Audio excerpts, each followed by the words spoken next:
A young lonely millionaire freezes upon seeing a 7-year-old little girl in a wheelchair crying at the grave of his first love. He sees a photo in her hands. The October wind cut through William Morrison's expensive wool coat like it was nothing more than paper. At 27, he had everything money could buy, yet he stood alone in Rosewood Cemetery every Tuesday at 3 p.m., the same ritual for 6 long years. The marble headstone before him read, Sarah Michelle Thompson, beloved daughter and sister, 1999-2020. His polished Italian shoes crunched against the fallen leaves as he placed fresh white roses on the grave. Sarah had always loved white roses. She'd pressed one between the pages of her favorite poetry book, the one she'd read to him under the old oak tree on campus. "I'm sorry I couldn't save you," he whispered, the words catching in his throat like they did every week. A soft sobbing interrupted his solitude. 50 feet away, a small figure sat beside a matching headstone, shoulders shaking with silent tears. Will froze, his heart pounding. In 6 years of weekly visits, he'd never seen anyone else at Sarah's grave. The child was tiny, maybe 7 years old, with auburn hair that caught the afternoon sunlight exactly like Sarah's had. She sat in a small wheelchair, clutching something against her chest with desperate fingers. Will took a step closer, then stopped. The little girl was holding a photograph, and even from this distance he could see the familiar smile that had haunted his dreams. Sarah's face looked back at him from that weathered picture, and suddenly the world tilted sideways. Who was this child? And why did she have Sarah's photograph? 8 years earlier, the University of Vermont campus buzzed with autumn energy. 19-year-old Will Morrison hurried across the quad, economics textbooks weighing down his backpack. His grandfather's wealth meant he could afford any university, but Will had chosen Vermont for its quieter reputation. He preferred solitude to the party scene most wealthy kids embraced. The campus coffee shop was nearly empty when he pushed through the glass doors, grateful to escape the early morning chill. He ordered his usual black coffee and found a corner table, spreading out his notes for the midterm exam. Numbers and theories filled his mind, predictable, logical, safe. "Excuse me, is this seat taken?" Will looked up to find the most beautiful girl he'd ever seen standing beside his table. Auburn hair cascaded over her shoulders, and her green eyes sparkled with warmth that made his chest tighten. She wore a simple blue sweater and carried a worn copy of Emily Dickinson's poetry. "No, please," he stammered, quickly gathering his papers to make room. "I'm Sarah," she said, settling into the chair across from him. "Sarah Thompson. I've seen you in Professor Mitchell's class. You always sit in the back row taking notes like your life depends on it." Heat rose to Will's cheeks. He'd noticed her too. How could anyone not notice Sarah Thompson? She raised her hand in every discussion, her insights always thoughtful and passionate. But he'd never imagined she'd noticed him. "William Morrison," he managed. "But everyone calls me Will." "Well, Will Morrison," Sarah said, opening her poetry book. "Would you mind if I studied here? The library's too quiet today. I need some background noise to think." For the next 2 hours they sat in comfortable silence, occasionally sharing glances over their books. When Sarah finally gathered her things to leave, she paused beside his chair. "Same time tomorrow?" she asked. Will nodded, not trusting his voice. As she walked away, he noticed the graceful way she moved, like she was dancing to music only she could hear. He had no idea that tomorrow would change everything. Back in the present, Will stood frozen between two worlds, the painful memory of meeting Sarah and the mysterious child who somehow possessed her photograph.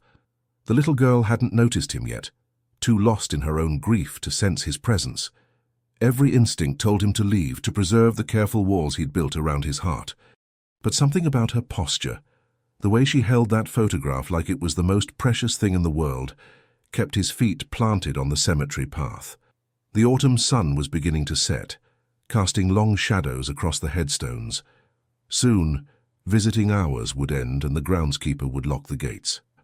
Will watched as the little girl struggled to maneuver her wheelchair closer to the headstone, her small hands working the wheels with determined effort. A gust of wind caught the photograph, nearly pulling it from her grasp. She cried out, a sound so heartbroken that Will felt it like a physical blow. Before he could second-guess himself, he was walking toward her, his expensive shoes silent on the grass. "Are you okay?" he asked softly, crouching down beside her wheelchair. The little girl looked up with eyes that were unmistakably Sarah's, the same shape, the same impossible shade of green. Tears had left tracks down her pale cheeks, and she clutched the photograph protectively against her chest. "I dropped it earlier," she whispered. "Mama says this is the only picture we have of my sister before she went to heaven." Sister. The word hit Will like a sledgehammer. This child was Sarah's sister, the baby Sarah had mentioned only once in their time together. She'd been born when Sarah was 12, and their parents had divorced shortly after. Sarah had barely known her. "What's your name?" Will asked gently. "Emma Grace Thompson," she said, wiping her nose with the back of her hand. "I'm 7. Well, almost 7.5. Will's mind raced with calculations. If Emma was 7 now, she would have been only 1 when Sarah died. She couldn't possibly remember her sister, yet here she was, grieving like she'd lost her best friend. "Would you like me to help you get closer to the headstone?" Will offered. Emma nodded, and Will carefully pushed her wheelchair until she could reach out and touch the carved letters of Sarah's name. As she did, she began to speak in a voice barely above a whisper. "Mama told me you were beautiful and smart and kind," Emma said to the headstone. "She said you would have loved me so much, and that you're watching over me from heaven." Will's throat constricted. He wanted to tell Emma that Sarah would have absolutely adored her, that she would have been the most devoted big sister in the world, but the words wouldn't come. Instead, he found himself asking, "Where's your mama now?" Emma's small voice carried across the quiet cemetery as she answered Will's question. "Mama's working her second job tonight. She cleans offices downtown after her day job at the diner. She says she has to work extra hard because—" Emma's voice trailed off and she looked down at her legs. "Because I need special things." Will's heart clenched at the matter-of-fact way she spoke about her mother's struggles. He remembered Sarah mentioning that her family had faced financial difficulties after her parents' divorce, but he'd been too wrapped up in his own comfortable world to truly understand what that meant. "The cemetery closes soon," Emma continued, checking a small watch on her wrist. "Mrs. Henderson from next door is supposed to pick me up at 6. She watches me when Mama works late." Will glanced at his expensive Rolex. It was already 5:45. "Would you like me to wait with you until she arrives?" Emma nodded gratefully, and they sat in comfortable silence for a few minutes. Will found himself studying her face, searching for more traces of Sarah. The shape of her nose, the way her eyebrows curved, the stubborn set of her jaw when she was concentrating. It was like looking at a smaller version of the woman he'd loved and lost. "Can I ask you something?" Emma said suddenly. "Of course." "Did you know my sister? You seem sad when you look at her picture." The question caught Will off guard. He'd been so careful to hide his emotions, but this perceptive child had seen right through him. How could he possibly explain to a 7-year-old that her sister had been the love of his life, that he'd planned to propose the night before she died, that he'd spent 6 years wondering if he could have prevented the accident that took her away? "I knew her a little," Will said carefully. She was very special." Emma's face lit up with the first genuine smile he'd seen from her. "Really? What was she like? Mama gets too sad when I ask questions about Sarah, so she doesn't tell me much." Will felt a familiar ache in his chest, but for the first time in years, he also felt something else, a strange sense of purpose. This child deserved to know about her remarkable sister, and maybe, just maybe, sharing those memories might help heal something broken inside both of them. "Sarah was the kindest person I ever met," Will began, his voice growing stronger. "She had this way of making everyone feel important, like their thoughts and feelings mattered. And she was brilliant, not just book smart, but wise in a way that made you want to be better." Emma listened with rapt attention, her green eyes wide with wonder. "Did she really like poetry like Mama said?" "She loved it," Will confirmed. "She could quote entire poems from memory, and she'd read them aloud with such passion that you'd believe every word, even if you'd never cared about poetry before." As Will spoke, he noticed a battered sedan pulling into the cemetery parking lot. An older woman with graying hair got out and began walking toward them, her pace quick but gentle. "That's Mrs. Henderson," Emma said, waving at the approaching woman. Will knew his time with Emma was ending, but something inside him rebelled against saying goodbye. For the first time in 6 years, talking about Sarah hadn't felt like torture. It had felt like healing. "Emma," he said quickly, "would it be okay if I visited Sarah's grave sometimes when you're here? I promise I won't bother you, but it might be nice to have company." Emma's smile could have powered the entire city. "I'd like that very much. I come every Tuesday after school. Mrs. Henderson brings me." As the older woman reached them, Will stood and politely introduced himself as a friend of Sarah's from college. Mrs. Henderson seemed relieved to find Emma in safe company and thanked Will for staying with her. As they prepared to leave, Emma looked back at Will with those piercing green eyes. "Will you tell me more stories about Sarah next week?" "I promise," Will said, and for the first time in years he meant it. Watching them drive away, Will felt something shift inside his chest, a crack in the wall he'd built around his heart, letting in the first ray of light he'd seen in 6 long years. The following Monday morning found Will pacing the marble floors of his penthouse apartment, unable to concentrate on the financial reports spread across his mahogany desk. His assistant, Jennifer, had called twice about meetings he'd forgotten, and his coffee had gone cold hours ago. All he could think about was Emma's question. Did she really like poetry like Mama said? Will walked to his bedroom closet and pulled out a wooden box from the top shelf, a container he hadn't opened in years. His hands trembled slightly as he lifted the lid, revealing the few mementos he'd kept from his relationship with Sarah. There, beneath a pressed white rose and concert tickets from their first date, lay Sarah's poetry book. The worn copy of Emily Dickinson's complete works was filled with Sarah's handwritten notes in the margins, her thoughts and interpretations scrawled in fading purple ink. Will remembered how she'd carried it everywhere, reading passages aloud during their walks around campus, or while they studied together in the library. He flipped to a page marked with a ribbon, Sarah's favorite poem. Her neat handwriting filled the margins. "This speaks to the hope we carry inside us, even in the darkest moments. Like a little bird that never stops singing." The poem was "Hope is the Thing with Feathers" by Emily Dickinson. Sarah had recited it to him the night before she died, her voice soft and dreamy as they lay on a blanket under the stars. Will closed the book carefully and set it aside, then reached for his phone. His private investigator, Marcus Chen, answered on the second ring. "Will, what can I do for you?" "I need you to look into a family for me," Will said. "Margaret Thompson and her daughter Emma Thompson, age 7. The mother works at a diner and cleans offices at night.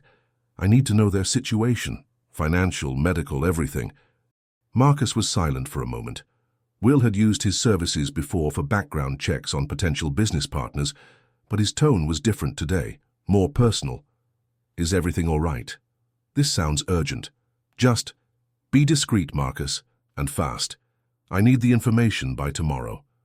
After hanging up, Will returned to the poetry book. He'd promised Emma more stories about Sarah, but how could he explain their relationship to a child?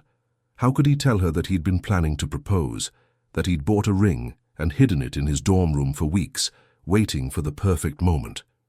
The accident had happened on a rainy Friday night in November. Sarah was driving back from a study group when a drunk driver ran a red light. She died instantly, the doctors said. No pain. But Will knew better. The pain had simply transferred to everyone who loved her. His phone buzzed with a text message from an unknown number. "Mr. Morrison, this is Margaret Thompson, Emma's mother. Emma told me you were kind to her yesterday. I wanted to thank you. She hasn't smiled that much in months." Will stared at the message, his heart racing. Emma's mother was reaching out to him, the woman who had raised Sarah, who was now struggling to care for her younger daughter alone. He typed and deleted several responses before settling on, "Emma is a wonderful child. Sarah would be very proud of her." The response came quickly. "Would you like to join us for dinner this week? Emma has been asking about the friend who knew her sister. I think it would mean a lot to her." Will's fingers hovered over the keyboard. Accepting this invitation would mean stepping out of the carefully controlled isolation he'd maintained for 6 years. It would mean facing Sarah's family, seeing her childhood home, confronting all the what-ifs that had haunted him. But then he thought of Emma's bright smile when he'd promised to tell her more stories about Sarah. He thought of Margaret Thompson working 2 jobs to provide for her disabled daughter. He thought of Sarah's voice reading poetry under the stars and how she'd always believed in helping others. "I would be honored," he typed back. "When and where?" As he hit send, Will realized he was about to cross a line he'd drawn years ago, the line between grief and healing, between isolation and connection. For the first time since Sarah's death, he was choosing to step forward instead of standing still. The wooden box sat open on his bed, Sarah's poetry book waiting like a bridge between the past and whatever came next. Margaret Thompson's modest ranch house sat on a quiet street in Burlington's working-class neighborhood, its white paint faded but well-maintained. Will parked his understated Honda, he'd left the Porsche at home, and walked up the cracked sidewalk carrying Sarah's poetry book in a small gift bag. The woman who answered the door took his breath away. Margaret had the same auburn hair as her daughter's, though now streaked with silver, and those unmistakable green eyes that seemed to see straight through to his soul. At 45, she carried herself with the quiet dignity of someone who'd weathered many storms but refused to break. "You must be Will," she said, her voice warm but cautious. "Please come in." The living room was small but cozy, filled with mismatched furniture that spoke of careful budgeting rather than choice. Photographs covered every available surface. Baby pictures of Emma, school photos, and several images of a beautiful young woman Will recognized immediately. "Sarah," he whispered, picking up a graduation photo from the mantel. "High school graduation," Margaret confirmed, standing beside him. She was so excited about college, about all the possibilities ahead of her. Will's throat tightened. In the photo, Sarah wore the same radiant smile he remembered from their coffee shop meetings, her green eyes bright with dreams for the future, dreams that would never come true. "Uncle Will," Emma's voice called from the hallway, and she wheeled herself into the room with obvious excitement. "Mama, this is the friend I told you about."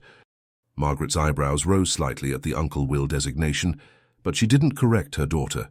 Will crouched down to Emma's level, touched by the spontaneous title.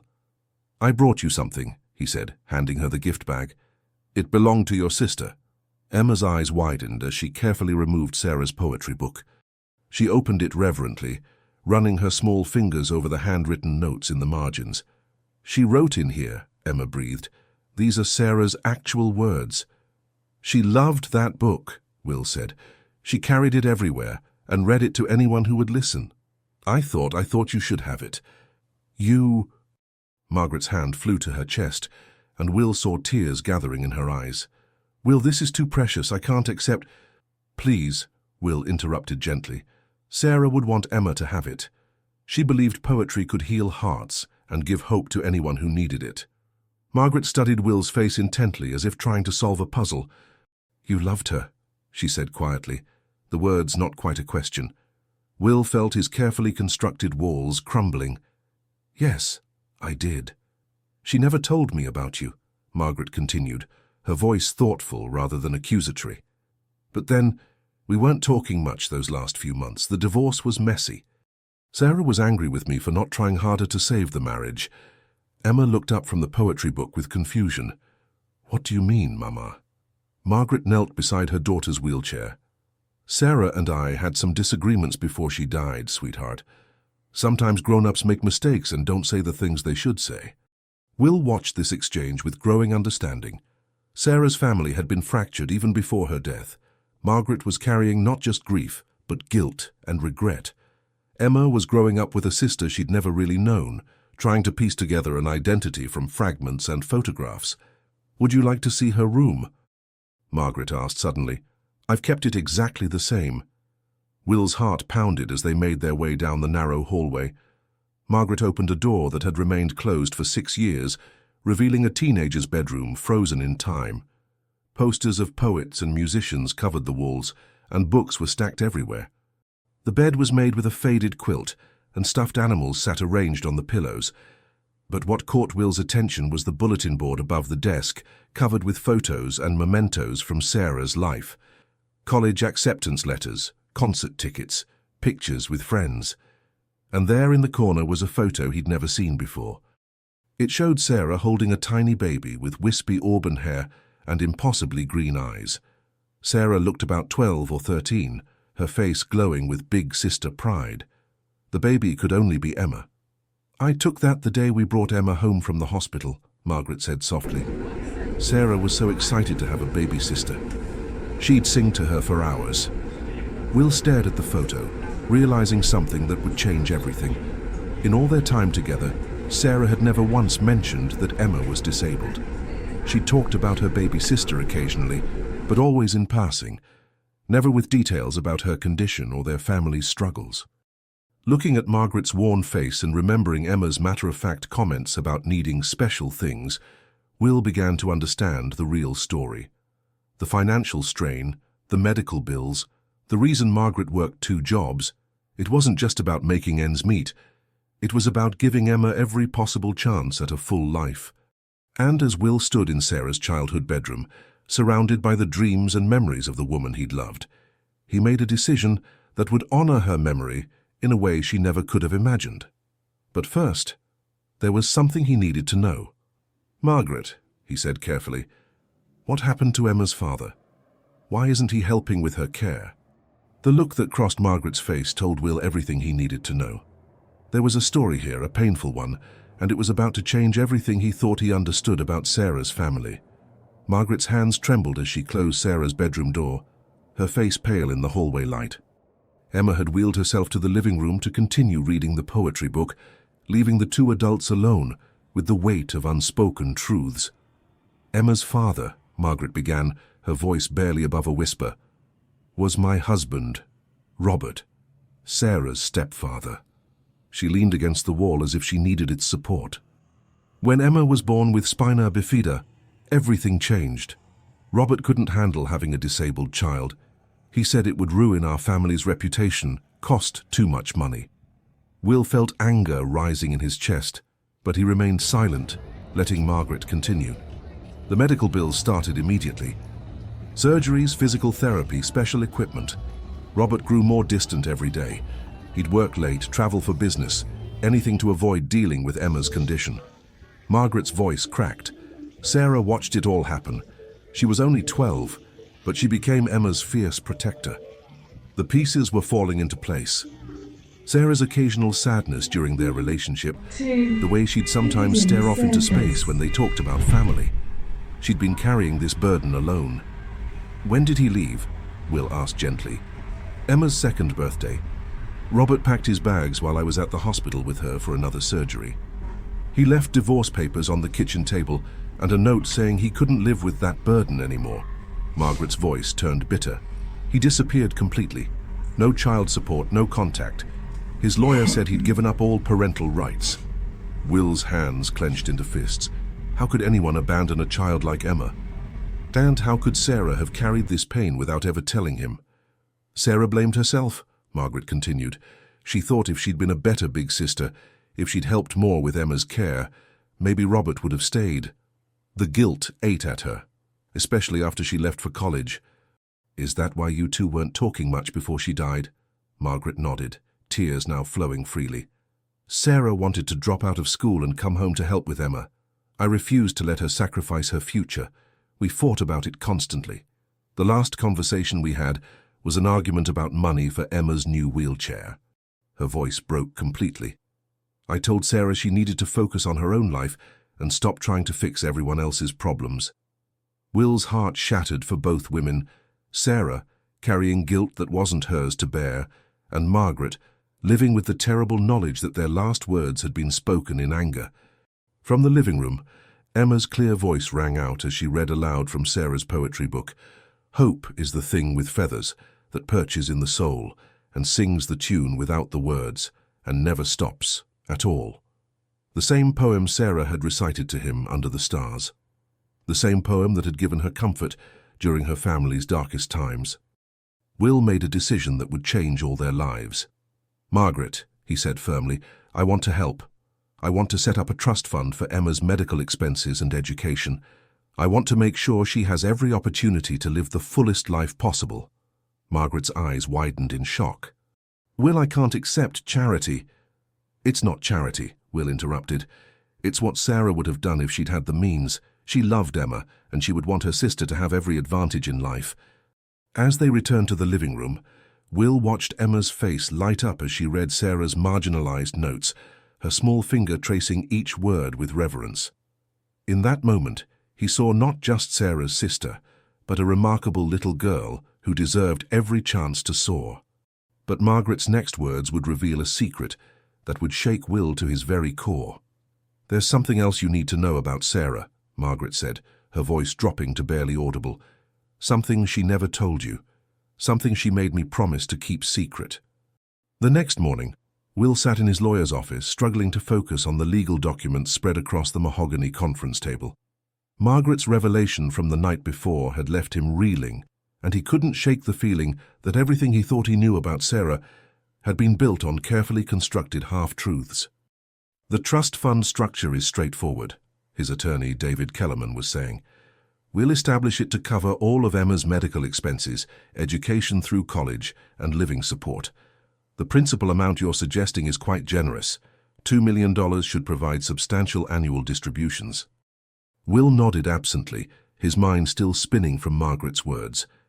"Sarah was pregnant when she died, Will. 3 weeks along. She found out the day before the accident.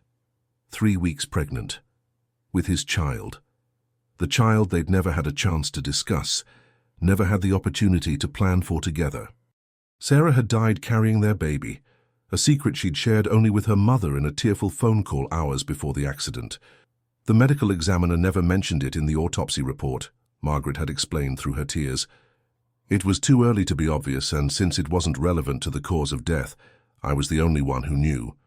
Will's phone buzzed, interrupting his dark thoughts. Marcus Chen, his private investigator, was calling with the background report on the Thompson family. "David, I need to take this," Will said, stepping into the hallway. "Will, I've got the information you requested," Marcus said without preamble. "The Thompson family's financial situation is worse than I initially thought. Margaret Thompson is drowning in medical debt, over $300,000 in outstanding bills from Emma's surgeries and treatments. She's been making minimum payments for years, but the interest is killing her." Will's jaw tightened. While he'd been wallowing in his grief for 6 years, Sarah's family had been fighting a desperate battle just to survive. "There's more," Marcus continued. "Emma's condition requires a specialized surgery that insurance won't fully cover. It's a spinal cord procedure that could potentially restore some function to her legs. The total cost is $150,000, and it needs to happen within the next 6 months for optimal results. The surgery could help Emma walk." The thought of that bright little girl having the chance to run and play like other children made Will's decision crystal clear. "Marcus, I need you to do something else for me. Find Robert Thompson, Emma's biological father. I want to know where he is and what he's doing with his life." After hanging up, Will returned to David's office with renewed purpose. "Change the trust fund amount to $5 million, he said, "and I want to set up an immediate payment of $200,000 for emergency medical expenses." David's eyebrows shot up. "Will, that's an enormous sum. Are you certain about this?" "I've never been more certain of anything in my life." That afternoon, Will found himself back at Rosewood Cemetery, standing before Sarah's grave. The autumn air was crisp, and the setting sun painted the sky in shades of gold and crimson. He'd come here to think, to process everything he'd learned about Sarah's secret pregnancy and her family's struggles. "I should have known," he said aloud to the headstone. "I should have seen that you were carrying so much pain. Maybe if I'd been more attentive, less focused on my own comfortable world." A gentle voice behind him made him turn. Talking to someone special? Margaret stood a few feet away, having approached so quietly he hadn't heard her. She looked different in the evening light, younger somehow, despite the lines of worry that marked her face. "I come here sometimes when Emma's with Mrs. Henderson," she explained. "It helps me think." They stood in comfortable silence for a moment, both lost in their own thoughts about the remarkable woman they'd both loved. "She would have been a wonderful mother," Margaret said finally. Will felt the familiar ache in his chest intensify. "Yes, she would have. She was terrified, you know, when she called to tell me about the pregnancy. But underneath the fear, there was excitement too. She said she couldn't wait to tell you that she hoped you'd be as happy as she was secretly becoming." Will closed his eyes, imagining that conversation, the nervousness in Sarah's voice, the hope the dreams they would have made together for their child's future. "Margaret," he said suddenly, "I want to ask you something, and I need you to be completely honest with me."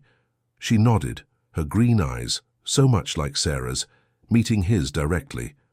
"If I help Emma, if I become involved in your lives, are you doing it because you need the money or because you genuinely want me to be part of your family?" Margaret was quiet for a long moment, considering her answer carefully. When she finally spoke, her words would change the course of all their lives. "Sarah loved you, Will. In the short time you were together, she loved you more completely than I've ever seen anyone love another person. Emma deserves to know the man who meant everything to her sister. And honestly," Margaret's voice grew soft, "I think you need Emma as much as she needs you." As they walked back to their cars together, Will realized that healing wasn't something that happened in isolation. It happened in connection, in choosing to love again despite the risk of loss. But neither of them could have anticipated the storm that was about to hit their carefully rebuilt world. 2 weeks later, Will's assistant Jennifer knocked on his office door with an expression of barely contained alarm. "Mr. Morrison, there's a man here to see you. He says he's Robert Thompson, and he's demanding to speak with you about his daughter." Will's blood turned to ice. After Marcus had located Emma's father, living in Tampa under a new identity, Will had hoped the man would stay buried in his new life. Robert Thompson, now calling himself Rob Thomas, had remarried a wealthy widow and was living comfortably in a gated community, apparently having erased his first family from existence. "Send him in," Will said, his voice deadly calm. The man who entered his office bore little resemblance to the family photos Will had seen at Margaret's house. Robert Thompson had gained weight and lost most of his hair, but his eyes held the same cold calculation Will remembered from those pictures. He wore an expensive suit and carried himself with the artificial confidence of someone trying too hard to appear successful. "Mr. Morrison," Robert said, settling into the chair across from Will's desk without invitation, "we need to talk about my daughter." "Which daughter?" Will asked coolly. "The one you abandoned, or the one you never acknowledged?" Robert's face flushed red. "Emma is my biological child, regardless of past circumstances. I have rights." "You gave up those rights when you walked out on a 2-year-old disabled child," Will replied, his voice dangerously low. "What do you want, Robert? I hear you've been playing savior to my ex-wife and daughter, setting up trust funds, paying medical bills." Robert leaned forward, his intentions becoming clear. "I want half of whatever you're giving them. As Emma's father, I'm entitled to support any financial arrangements made on her behalf." Will felt rage building in his chest like a living thing. This man had abandoned Emma when she needed him most, left Margaret to struggle alone for 5 years, and now he wanted to profit from Will's attempts to help. "You have no legal standing," Will said. "You terminated your parental rights." "That can be reversed," Robert said with a smug smile.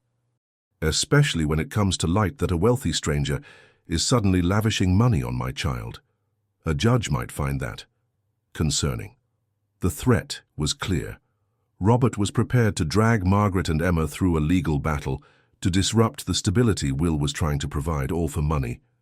"How much?" Will asked. "500,000. Cash. And I disappear forever."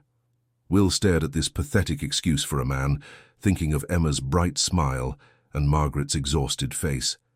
$500,000 was nothing to him, but paying it would mean negotiating with someone who saw his own disabled daughter as a commodity. "Get out of my office," Will said quietly. Robert's smile faltered. "You're making a mistake, Morrison.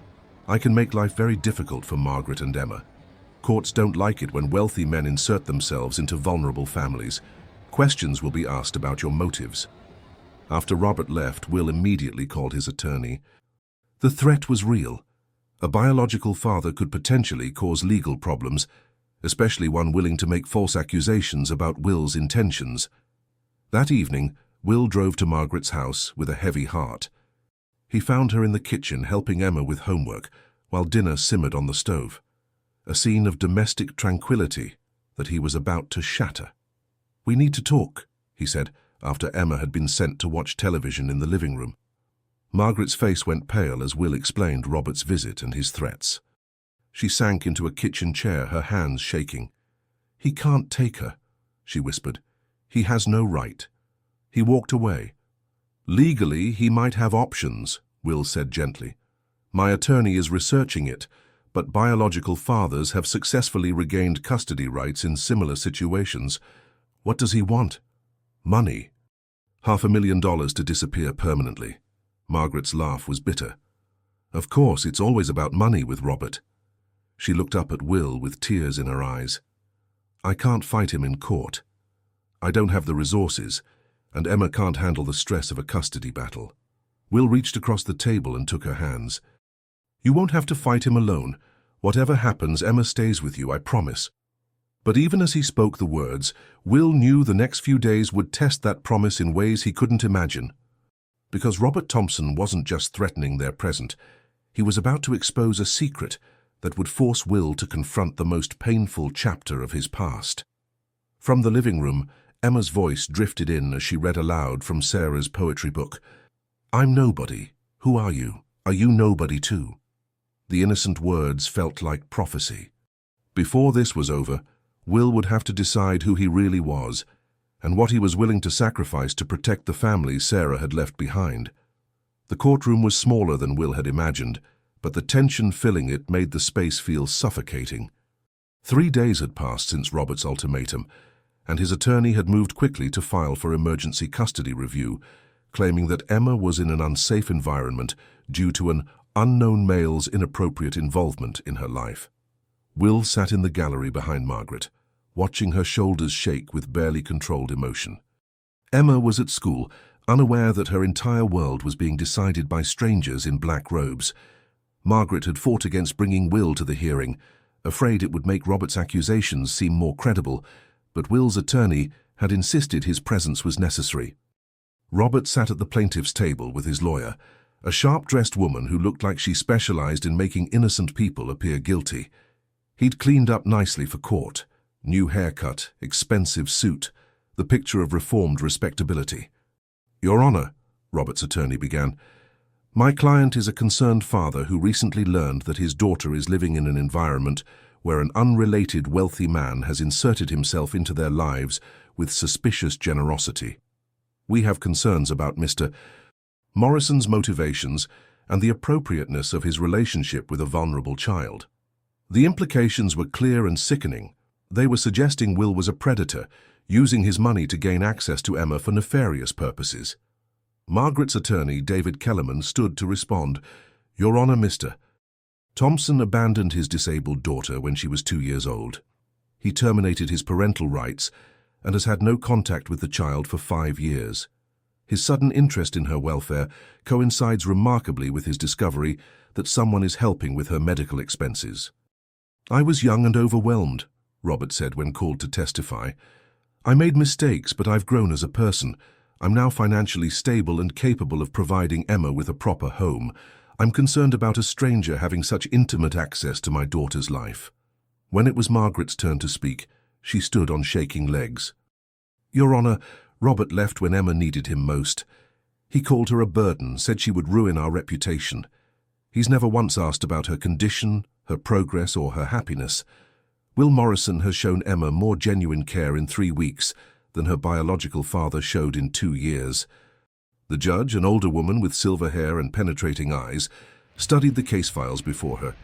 "Mr. Morrison, please approach the bench." Will's heart pounded as he stood.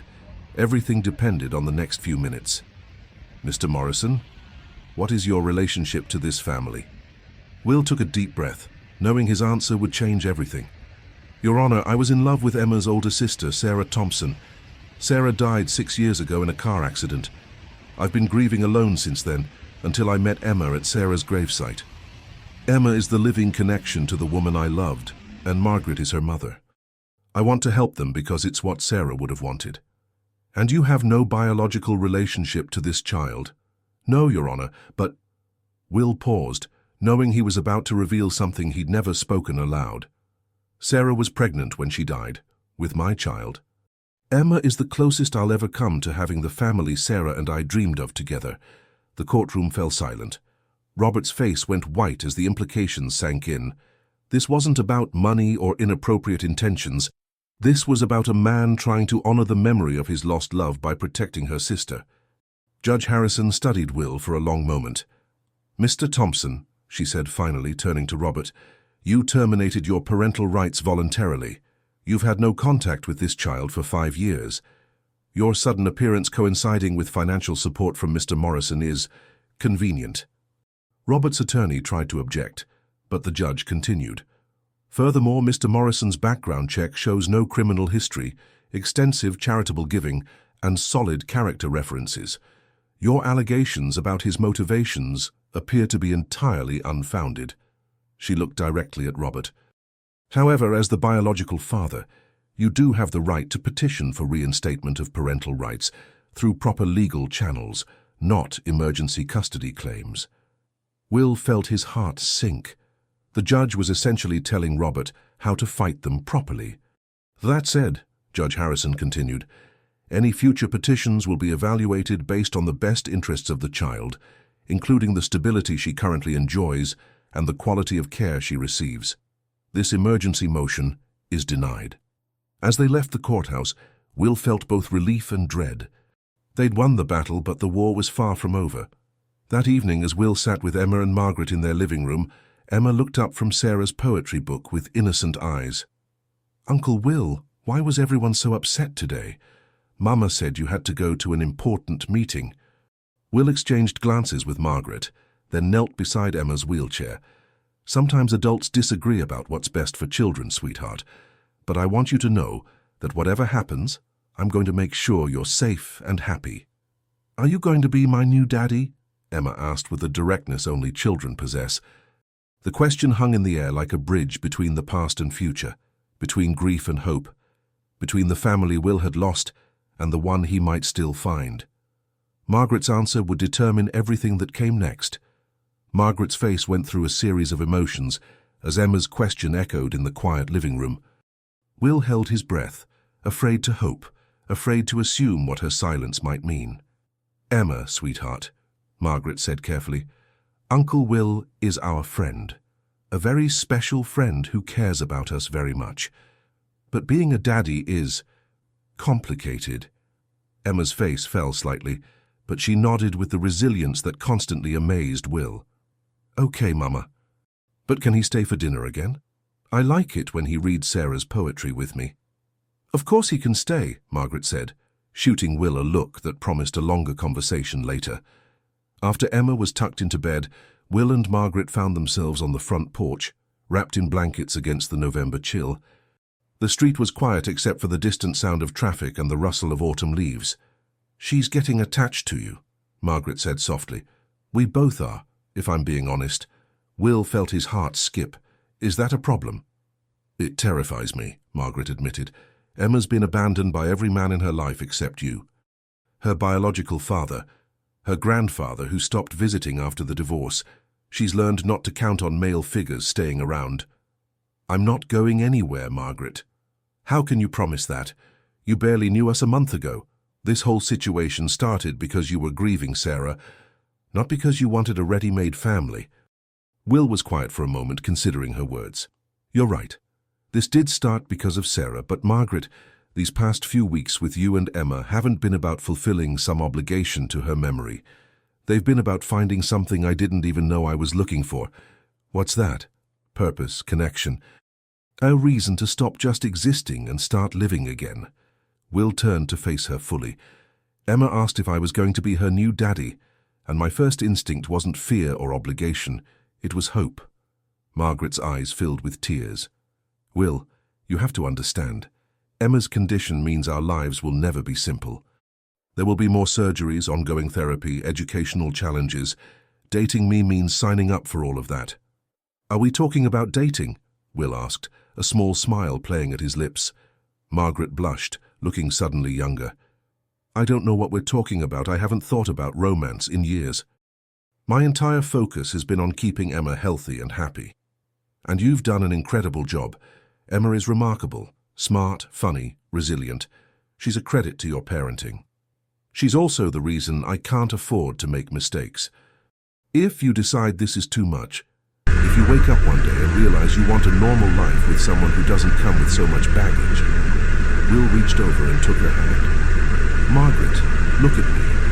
I'm a 27-year-old man who spent 6 years talking to a gravestone instead of living. You think you're the one with baggage? Margaret laughed despite her tears.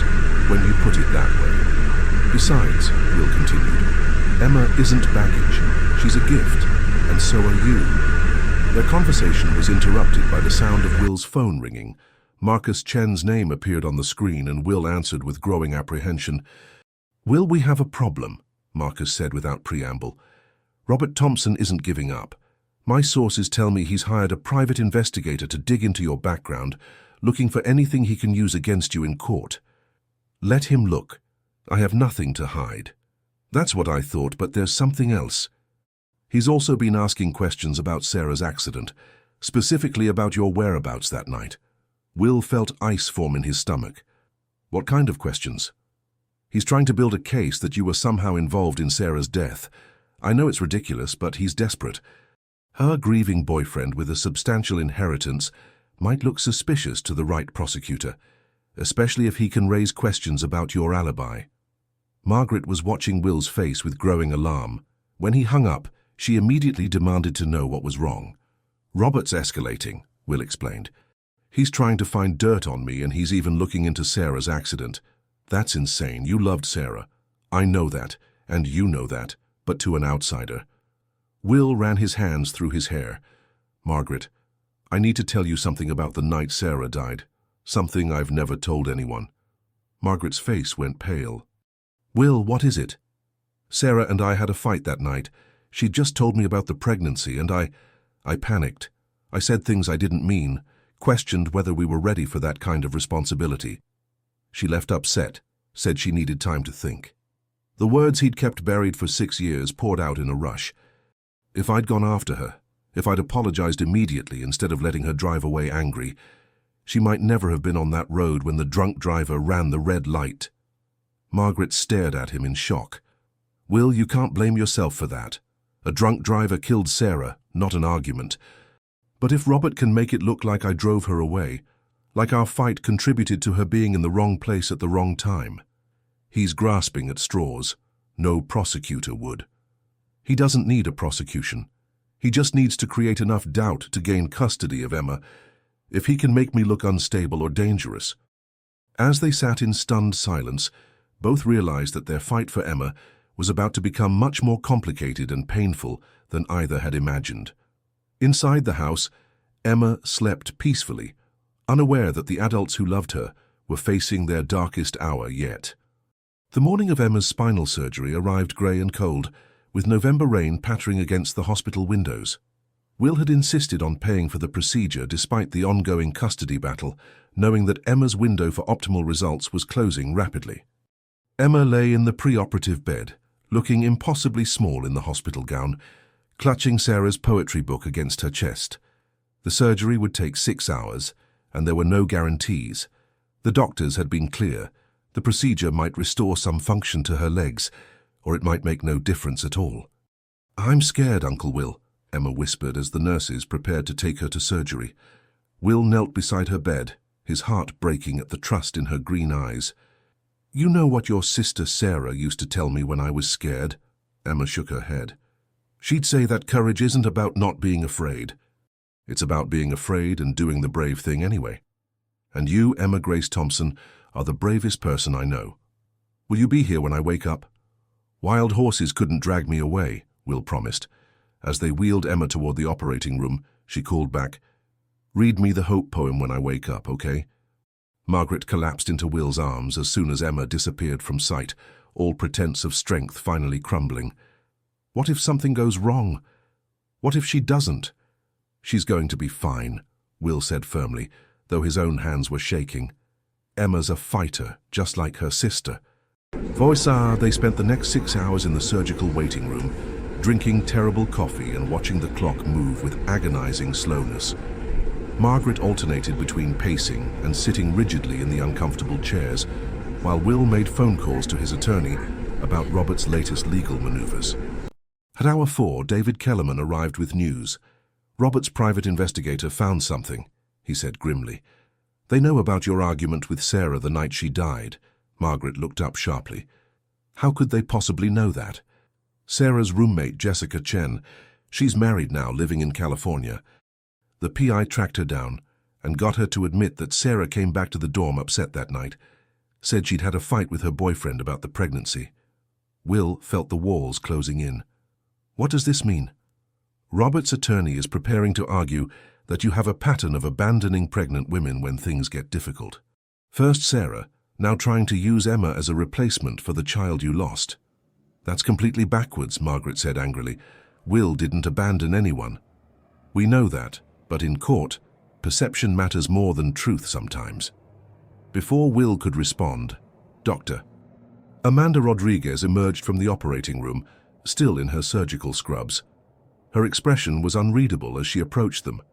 "How is she?" Margaret asked, her voice barely audible. Dr. Rodriguez smiled, the first genuine smile they'd seen from her in weeks of consultations. "The surgery went perfectly. We were able to repair the damaged nerve pathways, and early indicators suggest significant potential for improvement." Margaret burst into tears of relief, and Will felt 6 hours of tension leave his body in a rush. "When will we know if she'll be able to walk?" Will asked. "Recovery is a process that could take months, but we should see initial signs of improvement within the first few weeks. Emma's young and strong. If anyone can recover from this, it's her." 2 hours later, Emma opened her eyes in the recovery room to find Will, Margaret, and Sarah's poetry book waiting for her. "How do you feel, sweetheart?" Margaret asked, stroking Emma's forehead. "Sleepy," Emma mumbled. "And my back hurts. Did it work?" "It's too early to tell," Dr. Rodriguez explained, "but everything looks very promising." Emma turned to Will with groggy eyes. "You promised to read me the Hope poem." Will opened Sarah's book to the familiar page, his voice thick with emotion as he began. "Hope is the thing with feathers that perches in the soul and sings the tune without the words and never stops at all." As he read, Will noticed something extraordinary. Emma's foot, the foot that hadn't moved voluntarily in her entire life, twitched slightly under the blanket. "Did you see that?" Margaret whispered, her eyes wide. Dr. Rodriguez moved quickly to the foot of the bed. "Emma, can you try to move your toes for me?" Emma's face scrunched in concentration, and slowly, miraculously, her toes wiggled. The room erupted in quiet celebration, tears, laughter, and overwhelming hope for the future. Emma was going to walk. Maybe not immediately, maybe not perfectly, but she was going to walk. 3 months later, Will stood in the same cemetery where this journey had begun, but everything was different now. The spring sun warmed his face as he placed fresh white roses on Sarah's grave, not out of guilt or desperate grief, but out of love and gratitude. "She took her first steps yesterday," he said to the headstone. Emma walked 10 feet across the living room before falling into my arms, laughing the whole time. You should have seen Margaret's face. I've never seen anyone so happy. The custody battle with Robert had collapsed when the private investigator's background check revealed that Robert had been arrested for domestic violence in Tampa, charges that his new wife had dropped, but which destroyed his credibility as a reformed father figure. "We are getting married next month," Will continued. "Emma asked if she could be the flower girl, and when I said yes, she insisted on walking down the aisle instead of using her wheelchair. She says you're going to be there in spirit, helping her keep her balance." Will pulled a small velvet box from his pocket, not the ring he'd bought for Sarah years ago, but a new one, chosen for a new love and a new life. Margaret said yes, by the way, though Emma claims credit for the proposal since she's the one who told her mama that Uncle Will needed to hurry up and make it official. Will smiled at the memory. "I think you would have loved Emma, Sarah. She has your eyes, your stubbornness, and your way of seeing hope in impossible situations." A gentle breeze rustled the leaves overhead, and for just a moment, Will could swear he heard Sarah's voice on the wind. "Take care of them, Will. Love them the way you loved me, completely, fearlessly, forever." As Will walked back to his car, he wasn't walking away from Sarah's memory. He was carrying it with him into a future filled with the sound of Emma's laughter, Margaret's warm smile, and the poetry that had brought them all together. The last photograph in Emma's hands had led them all to something none of them had expected. A family born not of blood or obligation, but of love, hope, and the unbreakable bonds that survive even death. In the distance, Emma's voice carried across the cemetery as she practiced reading aloud from Sarah's poetry book, her words filled with the same passion her sister had once brought to those verses, and never stops at all. Hope, indeed, never stops at all.